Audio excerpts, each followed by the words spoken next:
다 같이 일어서셔서 찬양하는 영혼아 찬양하시겠습니다.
다 함께 묵상기도 드리심으로 부활절 셋째 주일 예배를 하나님께 드립니다.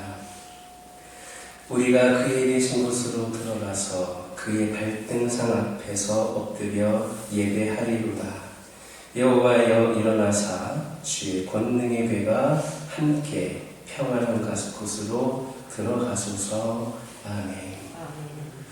죽은 사람을 살리시는 생명의 주님을 드신 하나님 아버지, 오늘도 성삼위 하나님의 거룩한 발등상 앞에 나와 엎드려 예배드리오니 찬양과 경배, 영광과 존귀를 받으시옵소서. 저희가 세상에서 가지고 있던 속된 생각이나 세상으로 향하는 마음을 버리고 영과 진리로 예배하게 하옵소서. 예배를 통하여 전능하신 하나님을 만나게 하시고 오늘 주시고자 예비하신 말씀으로 은혜를 충만하여 생명의 주님을 사람들에게 전파하게 하옵소서. 부활하신 예수님의 이름으로 기원하옵나이다. 행복 찬양하시겠습니까?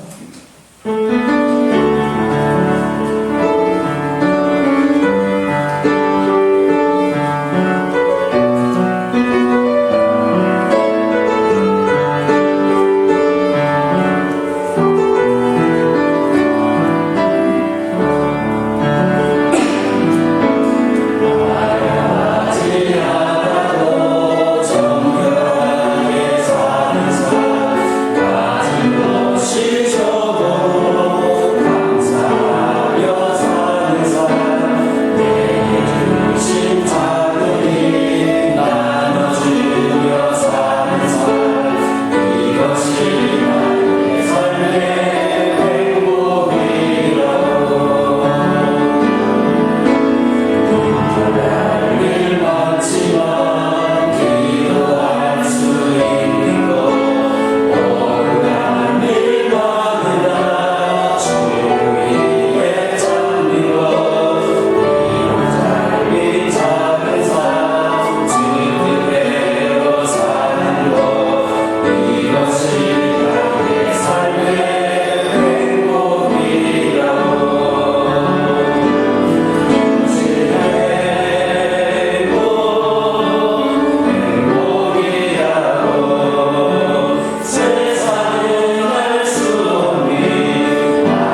교독하겠습니다.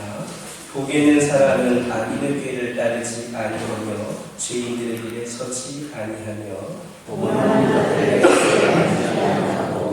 오직 여호와의 율법을 즐거워하여 그의 율법을 주야로 묵상하는도다. 그는 시냇가에 심은 나무가 철을 따라 열매를 맺으며 그 잎사귀가 마르지 아니하였으니 그가 모든 일이 다 공평하리라. 악인들은 그렇지 아니하니요 오직 바람에 나는 자와 같구나. 그러므로 악인들은 심판을 견디지 못하며 죄인들의 악인들의 모임에 들지 못하리라. 무릇 의인들의 길은 여호와께서 인정하시나 악인들의 길은 망하리로다. 아멘. 사도신경으로 신을 고백하십니다. 전능하사 천지를 만드신 하나님 아버지를 내가 믿사오며 그 외아들 우리 주 예수 그리스도를 믿사오니 이는 성령으로 인하여사 동정녀 마리아에게 낳으시고 본디오 빌라도에게 고난을 받으사 십자가에 못 박혀 죽으시고 장사한 지 사흘 만에 죽은 자 가운데서 다시 살아가시며 하늘에 오르사 전능하신 하나님 편에 앉아 계시다가 저희로서 산 자와 죽은 자를 심판하러 오시오라. 성령을 믿사오며 거룩한 공예와 성부가 서로 교통하는 것과 죄를 사하여 주시는 것과 무미하시 사는 것과 영원히 사는 것을 믿사옵나이다. 아멘. 찬송 29장입니다.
언제나 변함없이 우리를 사랑하여 주시는 하나님 아버지, 그 크신 은혜에 감사와 찬송을 드리옵니다. 오늘도 저에게 귀한 기회 허락하여 주셔서 주님께 나와 예배드리게 됨을 감사드립니다. 하나님 아버지, 오늘도 저희들이 드리는 예배가 우리들의 몸과 마음을 담아드리는 귀한 예배가 되게 하여 주시옵고, 주님께서 기뻐 받으시는 예배가 되게 하여 주시옵소서. 주님께서도 일찍이 가인의 제사를 받지 않으시고 아벨의 제사를 연락하여 주신 것을 우리는 성경을 통하여 잘 알고 있습니다. 오늘 저희들이 드린 예배가 가인의 제사가 되지 않게 하여 주시옵고, 주님께서 받으시는 아벨의 제사가 되게 하여 주시옵소서. 하나님 아버지, 이 시간 기도하옵기는 그동안 교회를 잘 나오다가 무슨 영모인지 잠시 교회를 주님을 보려고 있는 자들을 위하여 기도합니다. 주님께서 그들을 붙잡아 주시옵소서. 그들이 더 이상 세상에서 방황하거나 좌절하지 않게 하여 주시옵소서. 그들의 과거에 뜨거웠던 믿음이 되살아나서 다시금 귀한 영을 찾게 하여 주시옵소서. 주님의 제자들이 주님께서 부르실 때 아무 조건 없이 무조건 모든 것을 다 버리고 주님을 따랐던 것처럼 그들도 세상 것 의지하지 않게 하여 주시옵고 오로지 주님의 명령에 따르는 자들 되게 하여 주시옵소서. 이 뒤 주님께서도 우리에 있는 양 99마리보다도 귀한 양을 찾아 주셨습니다. 하나님 아버지, 한 생명이 처음보다 귀하다고 하셨사오니 그 길을 양들이 다시금 귀한 양을 찾게 하여 주시옵소서. 더 이상 세상을 의지하지 않게 하여 주시옵고 오로지 주님만을 바라보고 나아가게 하여 주시옵소서. 또한 하나님 아버지, 이 시간 기도하고 있기는 불신자의 가정에서 홀로 신앙생활하는 자들을 위해 기도합니다. 그들이 불신자의 가정에서 홀로 생활할 때 그로 인하여 받은 핍박도 있을 줄 압니다. 그러나 주님께서 나로 인하여 받는 핍박을 즐거워하라고 말씀하셨습니다. 그들이 또한 그 가정의 본을 놓고서 간절히 기도하고 있는 중에 있는 줄 아오니 주님께서 그 기도를 주로 응답하여 주시옵소서. 그래야 이 가정도 주 안에서 하나가 되게 하여 주시옵소서. 부부간에도 남편 따로 부인 따로 종교가 되지 않게 하여 주시옵고 또한 부모와 자식 간에 서로 종교가 달라서 종교로 다투는 일이 없게 하여 주시옵소서. 오로지 주 안에서 하나로 통일되어서 매 주일이면 사랑하는 가족들이 손에 손을 잡고 귀한 점을 찾게 하여 주시옵소서.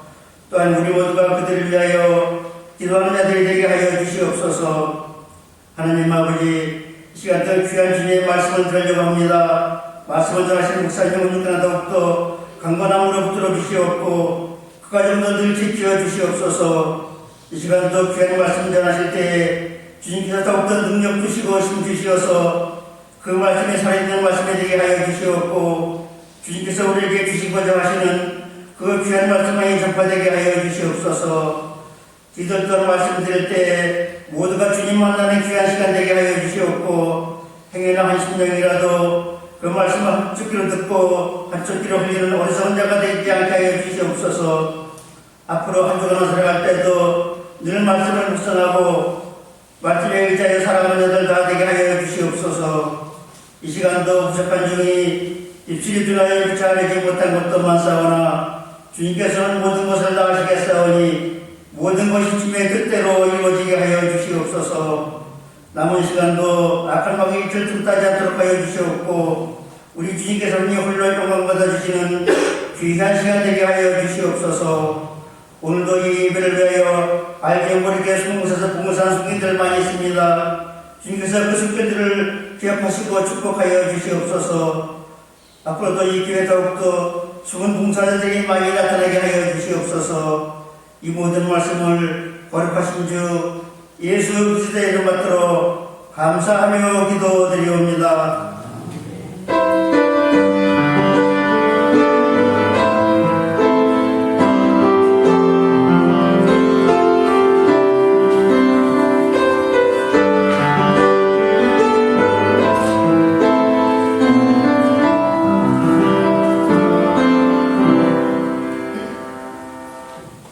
성경 말씀은 사도행전 10장 9절에서 23절의 말씀입니다.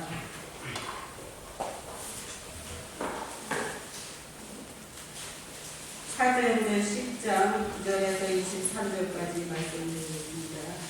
이튿날 그들이 길을 가다가 그 성에 가까이 갔을 그때에 베드로가 기도하려고 지붕에 올라가니 그 시각은 제6시더라. 그걸 시장하여 먹고자 하며 사람들이 준비할 때 황홀한 중에 하늘이 열리며 한 그릇이 내려오는 것을 보니 큰 보자기 같고 네 기를 내어 땅에 들이웠더라. 그 안에는 땅에 있는 각종 네발 가진 짐승과 기는 것과 공중에 나는 것들이 있더라.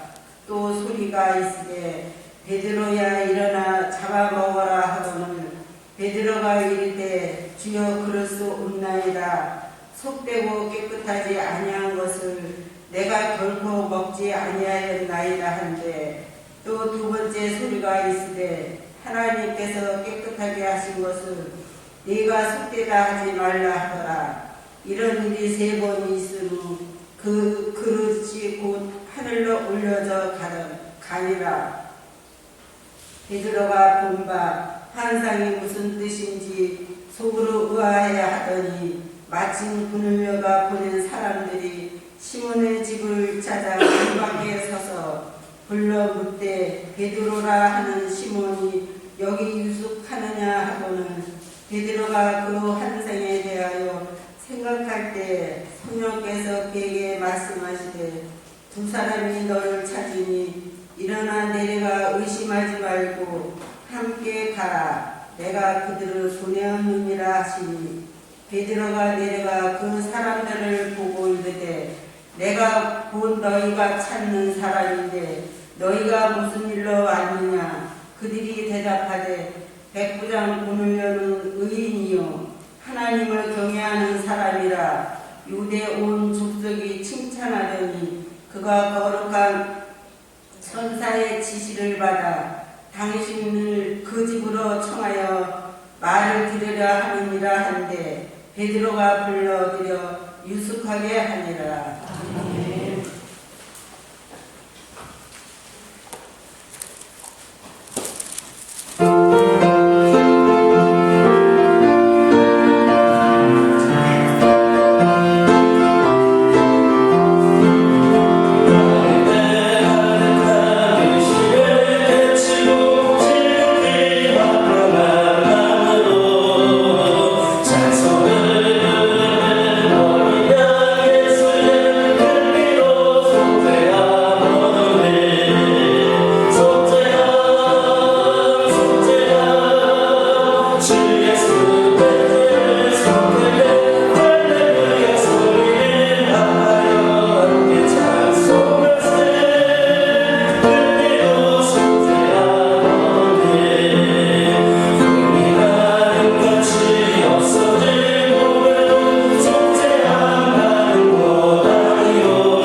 사랑합니다. 축복합니다. 다시 한번 인사 나누겠습니다. 오늘도 은혜 많이 받으시기 바랍니다. 할렐루야. 우리는 지난 시간에 하나님께서 고넬료를 찾아가셔서 환상을 보여주신 내용을 살펴보았습니다. 그런데 하나님은 고넬료에게만 환상을 주신 것이 아닙니다.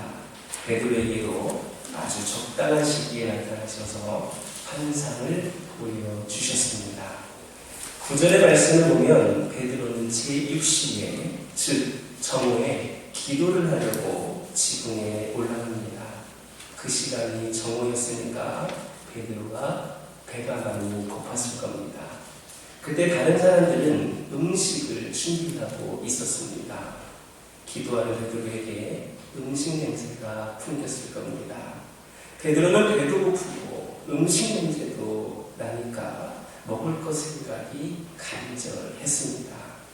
바로 그 순간에 눈앞에 먹을 것이 나타납니다. 그러나 그것은 굉장히 이상한, 도저히 먹을 수 없는 짐승들이었습니다. 이것이 베드로에게 나타난 환상입니다. 우리가 이 환상을 자세히 살펴보기 전에 이 말씀에서 배울 두 가지 교훈이 있습니다. 첫 번째는 기도하는 사람에게 역사가 일어난다는 겁니다. 하나님은 당신의 뜻을 계시하실 때 우리가 기도하는 시간에 오셔서 계시하십니다.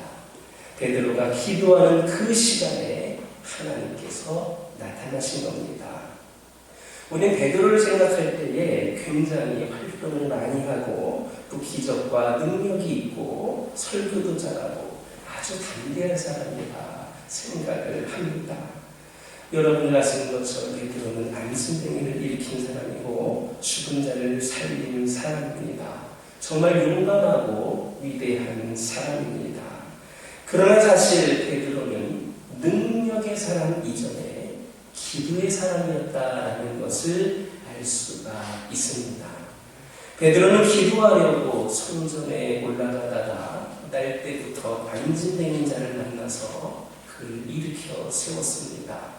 베드로가 하는 설교 한 번에 3,000명이 돌아왔고 그런 기적이 나타났지만 사실 중요한 것은 그가 시간을 정해놓고 기도를 했다는 겁니다. 예수님도 오시기 바랍니다. 예수님은 여러 가지 많은 기적과 능력과 기사를 행하셨습니다.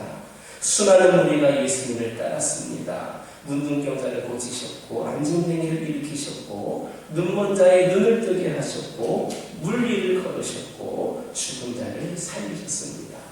예수님의 생애를 보면 이런 위대한 사역들이 참 많았습니다.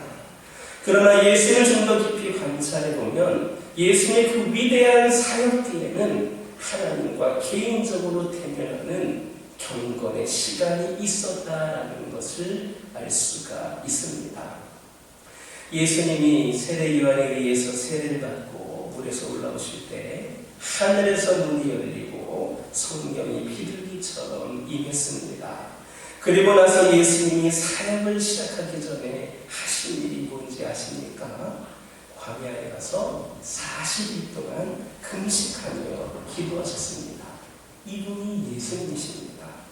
5,000명을 먹이고 또 12강짜리가 넘는 기적을 일으키고 난 다음에 사람들은 예수님을 왕으로 선언하고 했습니다. 그때 예수님은 사람들을 피했습니다. 심지어 그는 제자들을 먼저 다 보내고 나서 기도하려고 홀로 산으로 올라가셨습니다. 이분이 예수님이십니다. 성경을 보면 예수님은 밤새도록 기도하고 새벽 이명에 기도하셨다고 기록되어 있습니다. 심지어 예수님은 그분의 생애의 가장 큰 위기인 십자가를 앞에 두고 겟세마네 동산에 가셔서 그것도 제자들과 떨어져서 홀로 기도를 하셨습니다. 사도 바울도 여러 차례 전도 여행을 하면서 사역을 많이 했지만 그 이면에는 기도를 많이 한 것을 알 수 있습니다. 사도행전 16장을 보면 사도 바울은 기도처를 찾으려고 하다가 루디아라는 한 여인을 만나게 됩니다. 그가 처음부터 빌립보 교회를 세우려고 하는 것이 아닙니다. 기도하러 갔다가 루디아를 만나게 되었고 그 여인에게 복음을 전하고 그 집에서 예배를 드린 것이 빌립보 교회의 시초가 된 겁니다. 이런 관점에서 보면 이들에게는 언제나 그 내면 생활 속에 기도가 있었다라는 것을 알 수 있습니다. 하나님은 기도하는 사람과 일을 하십니다. 능력 있는 사람하고 일을 하시는 것이 아닙니다. 환상과 꿈을 가진 사람과 일하시는 것이 아닙니다. 기도하는 사람과 일을 하십니다. 이걸 바꿔서 말하면 아무리 능력이 있고 돈이 있고 열심히 있고 헌신이 있다 할지라도 기도하지 않는 사람과는 하나님이 같이 일하시지 않는다라는 겁니다. 사도행전의 사람들은 기도하는 사람들이었습니다. 성령의 사람들은 기도하는 사람들이었습니다. 저는 여러분들이 모두가 다 기도하는 사람이 되었으면 좋겠습니다. 얼마나 많은 일을 하느냐보다 더 중요한 것은 얼마나 많은 기도 생활을 하느냐입니다. 우리의 성공과 실패를 말한다면 그 기준이 기도에 있습니다.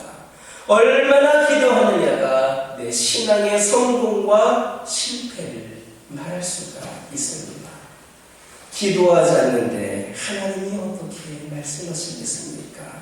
하나님은 꼭 기도하는 그 시간을 쫓아다니면서 환상을 보여주십니다. 여러분이 기도하고 있지 않다면 하나님이 말씀하실 기회가 없는 겁니다.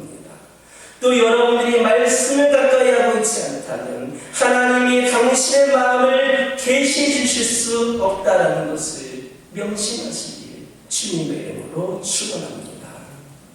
두 번째로 여기서 우리가 배울 수 있는 교훈은 하나님은 언제나 적절한 때에 역사하신다라는 겁니다. 시간에는 사람의 시간이 있고 하나님의 시간이 있습니다. 땅의 시간이 있고 하늘의 시간이 있습니다. 하나님은 하늘의 시간표에 의해서 움직이십니다. 당신의 계획에 따라 일하십니다. 그런데 사람들은 하나님한테 자기 시간표에 좀 맞춰달라고 애걸복걸합니다. 그래서 자기들이 원하는 때에 응답하지 않으면 응답이 없는 것으로 여깁니다. 응답하지 못했다는 겁니다. 그러나 하나님은 아직 때가 아니라고 하십니다. 그런데 사람들은 벌써부터 하나님의 응답이 없는 것으로 간주합니다.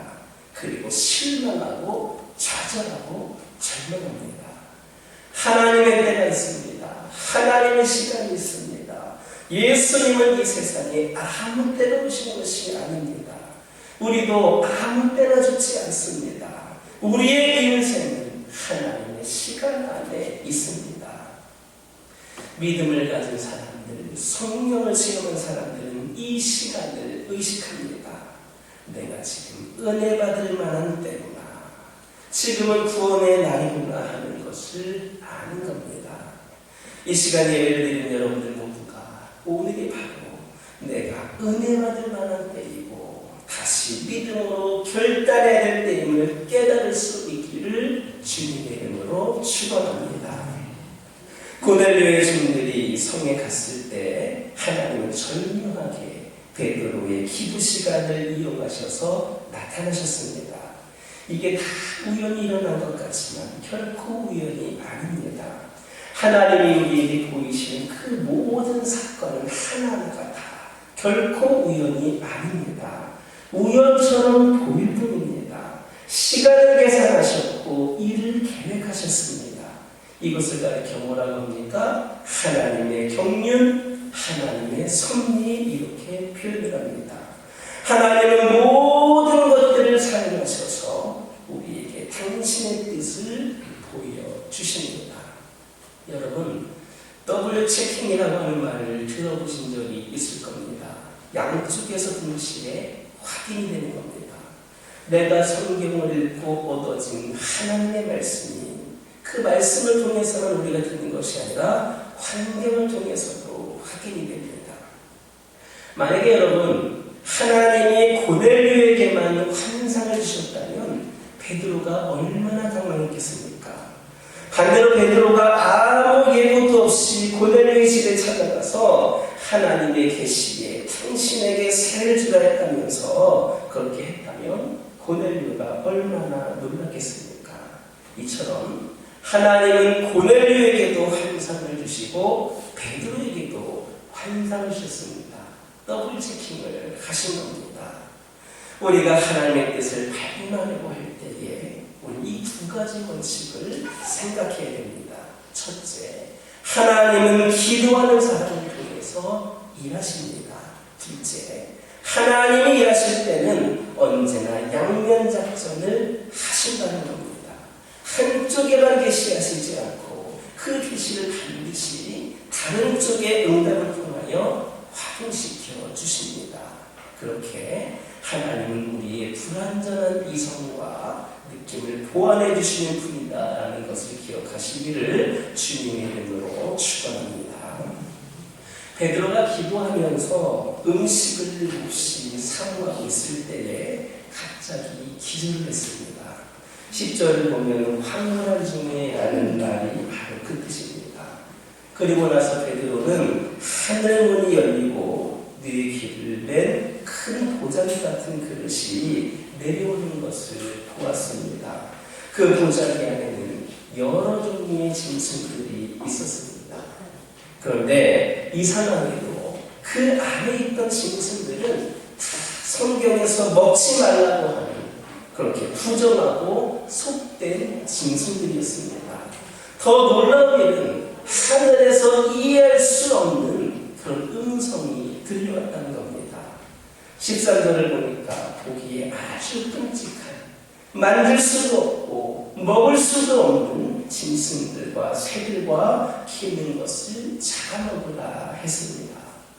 여러분, 베드로가 얼마나 놀랐겠습니까?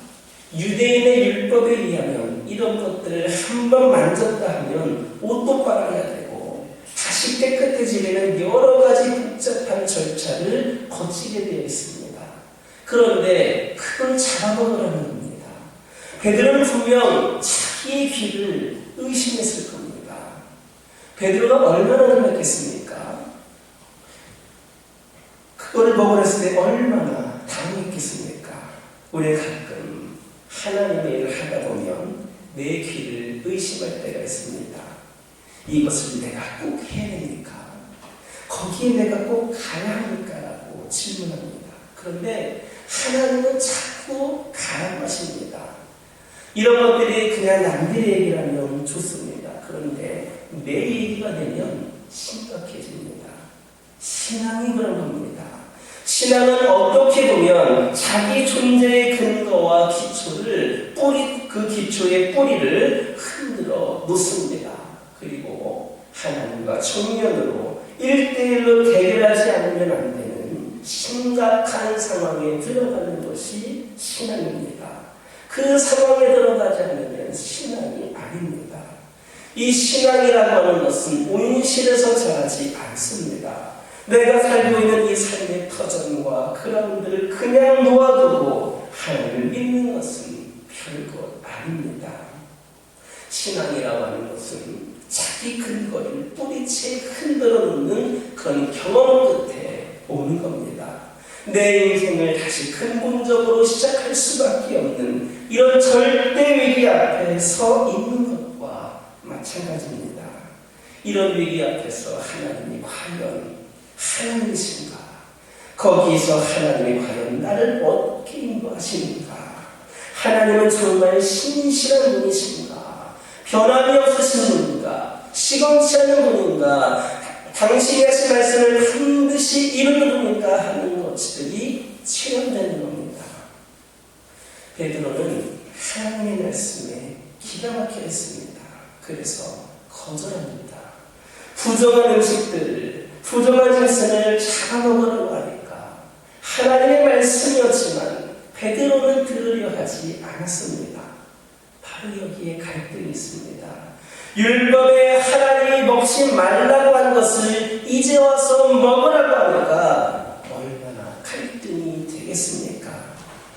여러분, 여기에 나타나는 메시지가 무엇인지 아십니까? 크게 두 가지가 있습니다. 첫째는 여기에 나오는 부정한 음식물은 바로 이방인을 의미합니다. 부정한 음식은 구원받을 수 없는 이방인들, 거룩한 음식은 이스라엘을 의미합니다. 그런데 하나님이 그걸 먹으라고 하시는 겁니다. 베드로가 한 번 거절했습니다. 그런데 그런 일이 또 생겨납니다. 베드로가 말합니다. 주여, 그럴 수 없나이다. 속되고 깨끗하지 않은 것을 내가 결코 먹지 아니하였나이다. 이렇게 대답합니다. 그런데 하나님이 뭐라 하십니까? 하나님께서 깨끗하게 하신 것을 속되다고 하지 말라 하십니다. 하나님이 더럽고 부정한 짐승들을 깨끗게 하셨다는 겁니다. 모든 이방인들을 예수 그리스도의 피로써 구원받을 하나님의 백성으로 깨끗게 하셨다는 겁니다. 하나님이 깨끗하게 했는데 왜 네가 못 먹겠다고 그러느냐라는 겁니다. 이런 일이 무려 3번이나 반복됐습니다. 이것은 하나님의 확고한 의지를 보여주는 겁니다. 이방이나 이스라엘에 더 이상 존재하지 않는다는 겁니다. 예수 안에서 이 둘이 하나가 되었습니다. 막힌 담을 거시고 휘장을 찢어버리시고 둘을 하나로 만드셨습니다. 이 환상의 의미는 너희들이 짐승처럼 취급하고 구원이 없다라고 생각하는 그 이방인에게도 하나님의 복음이 있다, 구원의 복음이 있다라는 겁니다. 그래서 저와 여러분이 이렇게 구원받은 거 아닙니까? 또 한 가지 메시지가 있습니다. 그것은 전통과 문화라는 겁니다. 전통과 문화라고 하는 것은 그 자체가 진리는 아닙니다. 진리로 말미암아 생겨난 유산일 뿐입니다. 그래서 하나님의 진리가 그 시대의 문화로 전통으로 나타납니다. 그러나 전통과 문화는 언제나 참 진리인 하나님의 말씀에 의해서 다시 해석이 되고 적용이 되야 됩니다. 그런데 사람들은 어떻습니까? 이 전통 안에 하나님을 가두려고 합니다. 문화를 창조하신 분이 하나님이신데 인간은 자기 문화 안에 하나님을 제한시키려고 합니다. 이게 바로 우상입니다. 우리는 문화와 전통을 존중합니다. 그러나 문화와 전통은 상대적 가치이지 절대적 가치가 아닙니다. 전통과 문화는 자꾸 재해석되고 변화되고 창조되고 새로워져야 됩니다. 그렇지 않으면 문화나 전통은 우리를 억압하는 것에 불과할 뿐입니다. 이 문제를 바리새인과 예수님과의 관계 속에서 생각해 보시기 바랍니다. 바리새인은 하나님을 제일 잘 믿는 사람으로 자처한 사람들입니다. 그런데 그들은 그들의 전통으로 예수를 해석하려고 했습니다. 어찌 하나님이신 예수님이 그들의 전통에 의해서 해석이 되겠습니까? 그들은 하나님의 율법을 전부 다 인위적으로 만들었습니다. 그래서 안식일 문제를 놓고 논쟁을 했습니다. 그들은 만들어 놓은 규칙을 지켜야만 하나님을 잘 섬기는 것으로 그렇게 해석을 했던 겁니다. 그런데 오늘날에도 그런 식으로 예수 믿는 사람들 참 많습니다. 기독교를 미신화시키고 물질적인 종교, 축복만의 종교로 그렇게 바꿔버렸습니다. 그러나 우리는 전통이 아닌, 문화가 아닌 성령의 음성에 따라 순종해야 되는 명심하시기를 주님의 이름으로 축원합니다. 베드로가 고민하기 시작합니다. 내가 깨끗하게 했는데 왜 네가 더럽다고 하느냐, 이렇게 하나님이 말씀하셔도 잘 믿어지지 않았습니다. 고민을 합니다. 수천 년 동안 해왔던 전통이기 때문입니다. 이 전통을 따라야 되느냐, 하나님의 말씀에 순종해야 되느냐, 베드로는 한참 고민을 했습니다. 그런데 이렇게 고민을 하고 있을 때 고넬료의 종들이 찾아옵니다. 얼마나 놀랍고 절묘한 성령의 역사입니까? 바로 그 시간, 아주 정확한 시간에 찾아와서 문을 두드렸습니다. 바로 이때 성령님의 음성이 베드로를 강타했습니다. 신앙생활은 이런 겁니다. 다 잘 되는 것 같으나 어떤 때는 잘 안 됩니다. 또 어떤 때는 전혀 안 될 것 같은데 되는 겁니다. 이런 일들이 계속해서 일어나는 겁니다. 얼마나 놀랐습니까? 고민을 하고 문을 두드립니다. 성령이 말씀하십니다. 이것이 살아있는 신앙입니다. 죽어있는 신앙은 어제나 오늘이나 영원토록 동일합니다. 그런데 횡재기들의 수준에 안주합니다.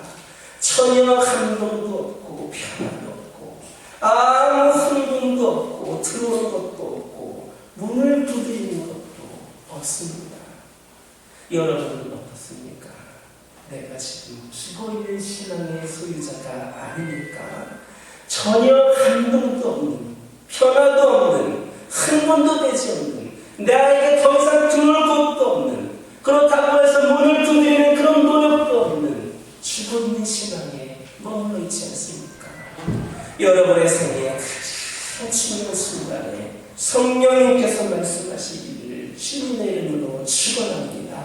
그 신앙이 살아있는 신앙입니다. 관념적인 신앙 거부하시기 바랍니다. 지성적인 신앙이 좋은 것 같지만 별거 아닙니다. 신앙은 실제적이어야 됩니다. 관념이 아니라 삶입니다.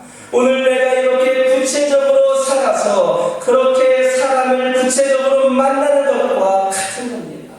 내가 어떤 이론이나 철학을 믿고 있는 게 아닙니다. 내가 그 믿는 그분은 살아 역사하시는 분입니다.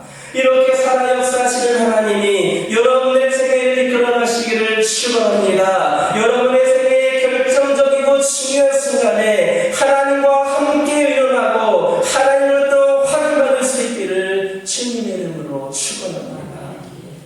하나님은 이것이 내가 너를 향하는 목적이다. 너는 이렇게 살아라. 이쪽으로 가라. 이렇게 구체적으로 말씀하실 때가 있습니다. 어떤 분이 그런 말씀합니다. 목사님, 그런 말 듣고 싶지 않은 사람 어디 있습니까? 안 들리는 게 문제지요. 자기도 듣고 싶은데 안 들린다는 겁니다. 왜 안 들립니까? 안 엎드리니까 안 들립니다. 얼마나 간절하게 하나님 앞에 시간을 정해놓고 기도를 했느냐는 겁니다. 그런 시간을 소홀히하고 말씀을 읽는 시간을 소홀히하고 그런다면 하나님의 음성이 안 들리는 겁니다. 여러분 엎드려야 됩니다. 기도해야 됩니다. 계속 엎드려 그분의 음성을 들어야 됩니다.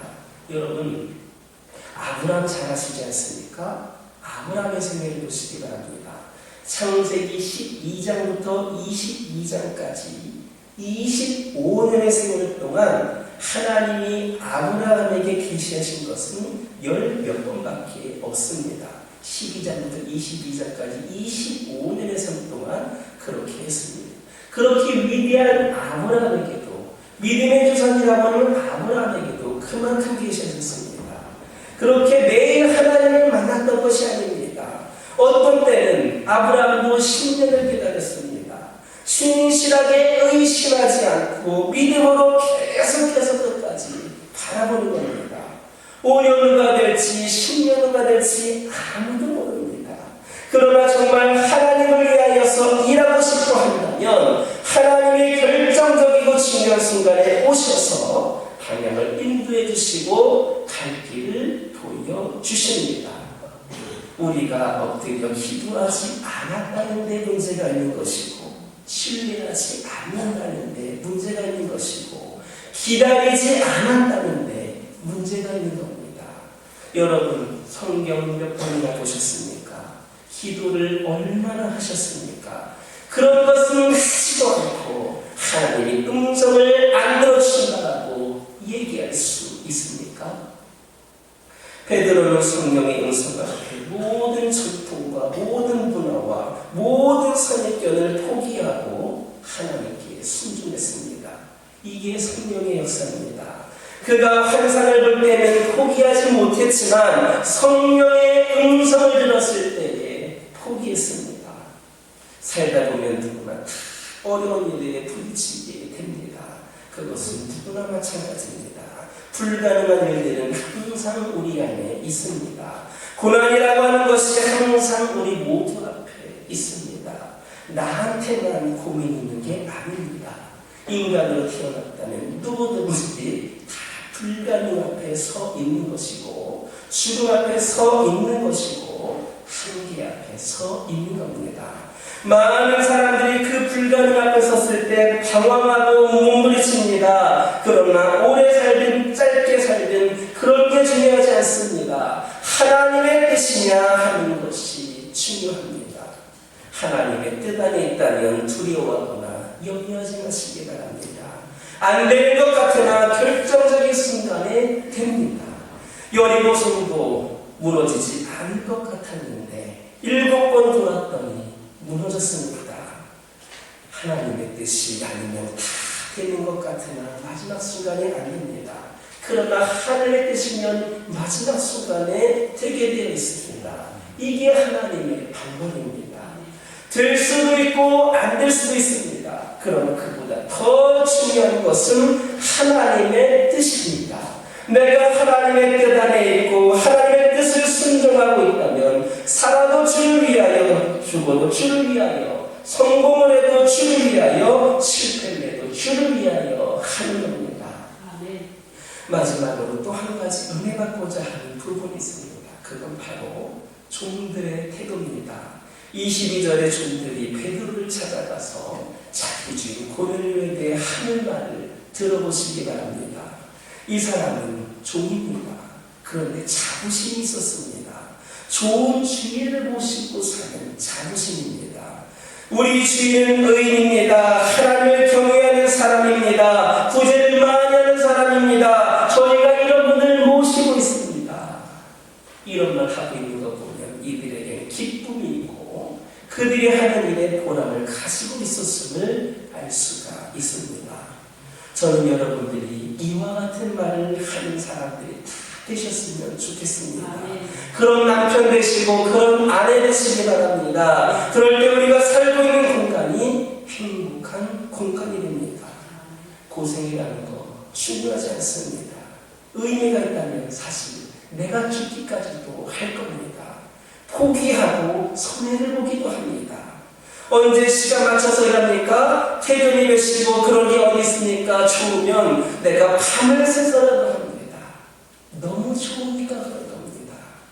우리가 주님을 전하고 살 때에 이 종들과 같은 마음으로 살았으면 좋겠습니다. 그리고 베드로가 성령의 음성에 순종했던 것처럼 하나님의 말씀 앞에 순종하는 축복이 저와 여러분에게 있기를 주님의 이름으로 축원합니다.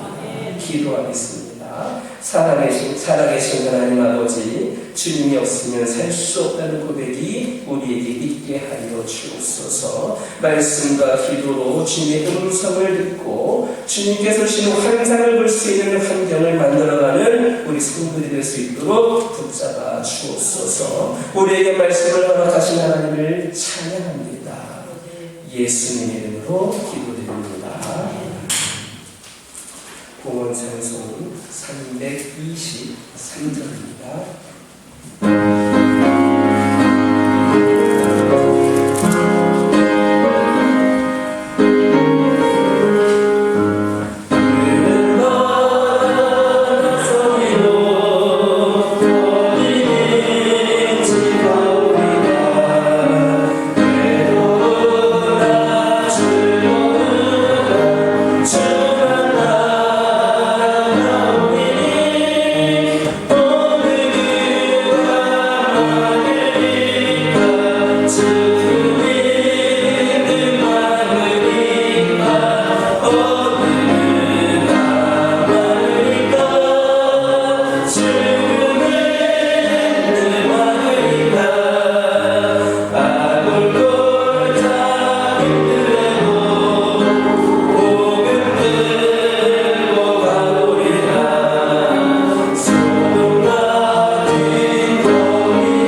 생명의 주님으로 우주 만물을 창조하신 하나님 아버지, 하나님께서 베풀어 주신 생명의 은혜로 만족하게 하시고 하나님께 주신 재물 가운데 일부를 구별하여 헌금을 봉헌하는 믿음 주심에 감사드립니다.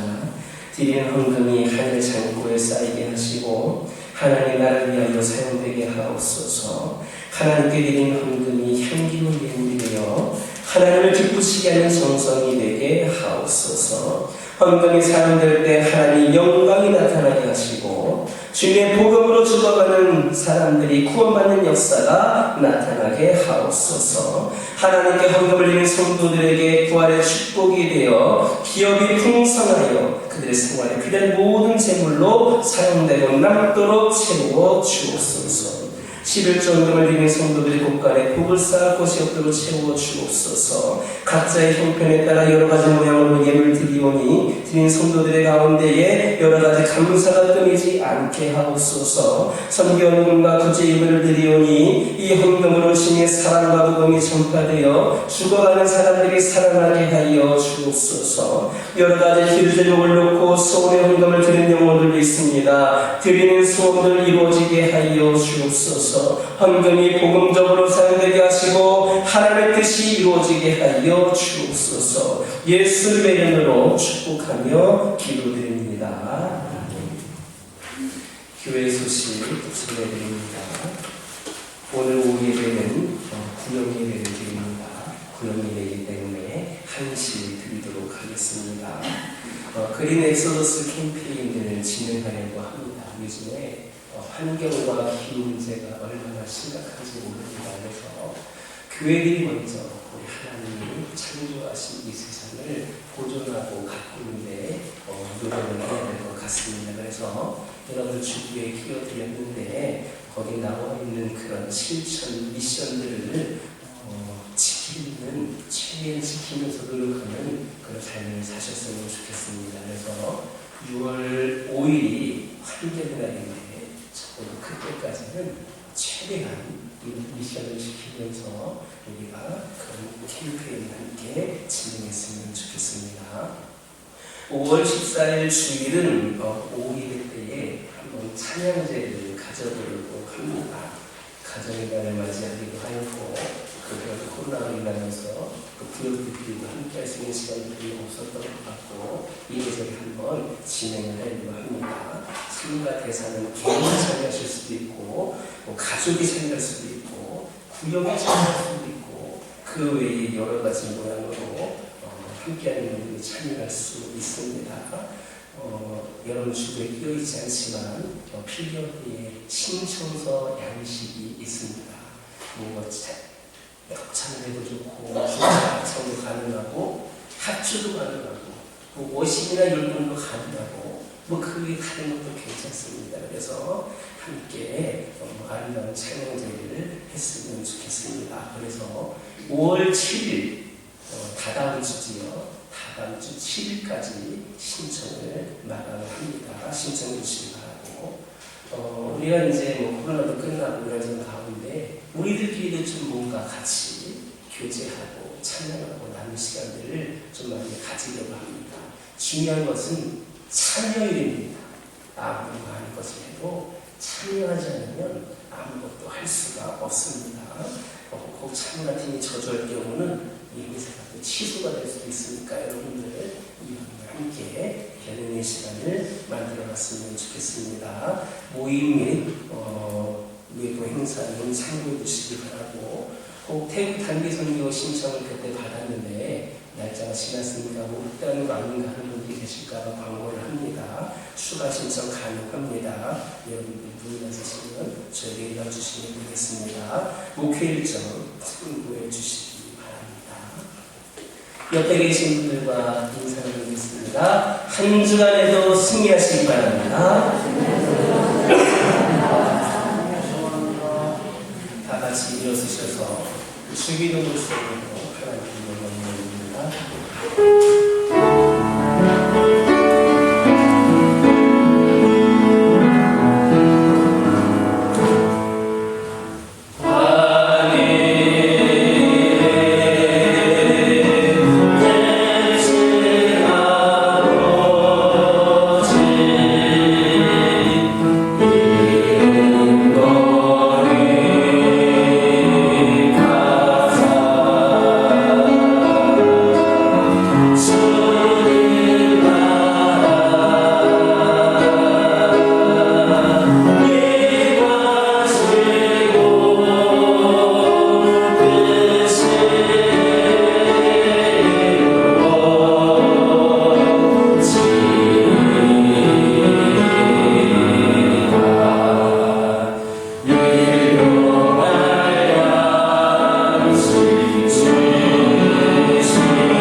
하시면서 진리요 길이요 생명을 인도하시는 성령님의 감화 교통하시니 이 교회에 속한 성도들과 이들의 가정과 기업 위에 이제부터 영원토록 함께 하시기를 간절히 축원하옵나이다.